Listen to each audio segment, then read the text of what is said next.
네, 안녕하세요. 직방TV 법률의 현창현 변호사입니다.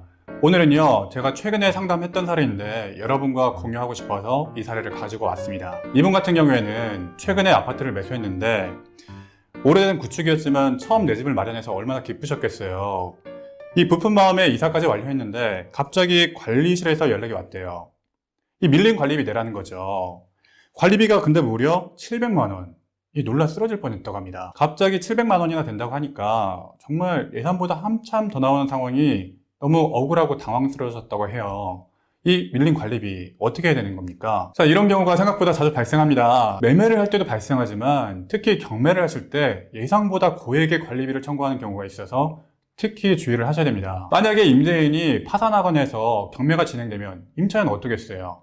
당연히 관리비를 고의적으로 체납시키겠죠. 월세도 제대로 안 내는데 관리비 제대로 내겠습니까? 물론 이런 경우라 하더라도 임차인에 대해서 구상금 청구라는 것을 해서 돌려받을 수는 있겠지만 소송 비용과 시간이 드는 것은 어쩔 수가 없습니다. 관리실에서는요, 새 주인에게 체납된 관리비와 거기에 연체료까지 내라, 아니면 정기화수도 차단하겠다, 이렇게 무작정 강하게 나오는 경우가 많습니다. 여러분이 이런 요구를 들으시면 어떻게 하겠습니까? 이런 관리실의 요구 다 들어줘야 되는 겁니까? 여러분 정말 단소단전 되면 어쩌나, 또 앞으로 봐야 될 사인인데 라고 하면서 어쩔 수 없이 울며 겨자 먹기로 이런 요구를 들어주는 경우가 많은데, 여러분이 줄 건 주더라도 안 줘도 될 건 똑부러지게 결론 내셔야 현명한 집주인이 되는 첫걸음이 될 겁니다. 여러분은 생각하실 거예요. 법적으로는 모르겠지만 정말 단소단전되면 어쩌냐, 이렇게 고민이 많으시겠죠. 그런데 이 단소단전 조치도 근거가 있어야 하는 겁니다. 최소한 관리 규약에 체납한 세대에 대해서 단소단전 조치를 할 수 있다라고 규정하고 있고,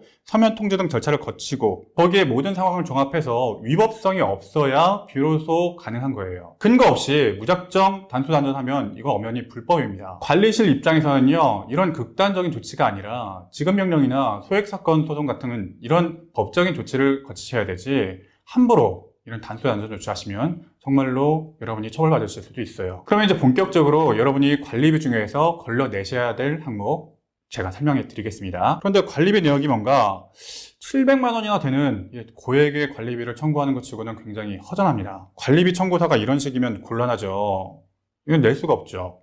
이런 허전한 관리비 내역만 보고 이걸 그대로 납부하시면 정말 여러분을 좀 쉽게 보고 있는 걸 수도 있습니다. 구체적인 명세 내역을 요구하셔야 되고, 그래서 꼼꼼히 따져보셔야 호구 잡히지 않습니다. 자, 근거 조항을 한번 보겠습니다. 집합건물법 제18조 공용부분은 소유되는 경비에 대해서 공유자의 특별 승계인에게 청구할 수 있도록 하고 있다. 이렇게 보면 승계인, 그러니까 세준이 된 사람에게 연체된 관리비를 납부할 수 있도록 하고 있는 것처럼 보이죠. 판례는 전용부분과 공용부분을 나누어서 판단하고 있어요. 전용부분은 뭐고 공용부분은 뭡니까?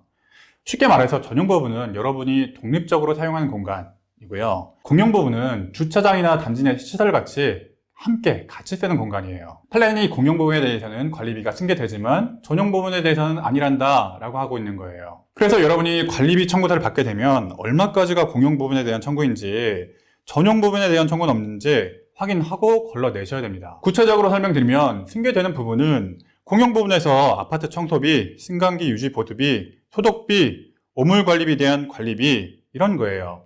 전용 부분, 그러니까 수도, 전기, 하수도, TV 수신료, 이런 항목이 껴있으면 여러분이 과감하게 걸러내실 수 있어야 됩니다. 실제로 재판에 가게 되면요, 관리실이 제시한 내역 중에서 공용 부분에 대한 관리비로 인정되지 않는 부분이 상당히 많습니다. 이 상담 사례에서는요, 이 700만 원 중에 200만 원만 공용 부분에 대한 관리비로 인정받았습니다.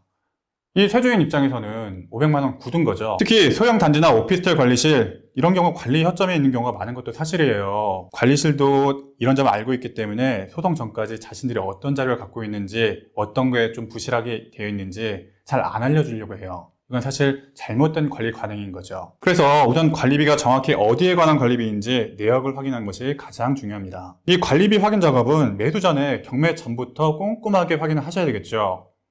간혹 가다가 매수 전에는 체납 관리비가 200만 원이다 라고 했다가 정작 매수한 다음에, 경매 낙찰 받은 다음에 사실은 700만 원이었다 라고 하는 경우도 있어요. 그러니까 정확한 명세 내역을 받으시고 구도로만 확인하시면 안 되겠죠. 거기다가 이 관리실에서는요, 체납 관리비에 대한 연체료까지 요구를 했어요. 승계인은 연체료는 납부할 의무가 전혀 없어요. 또 심한 경우에 지난 몇 년간의 관리비를 청구하는 경우도 있어요. 그런데 이 관리비 소멸시효가 3년입니다. 3년 이전의 관리비에 대해서는 납부할 의무가 없는 거예요. 자, 여기까지 관리비에 대해서 총 정리하면요. 우선 전용 부분에 대한 관리비는 걸러내시고 TV 수신료, 전기세 이런 건 걸러내시는 거예요.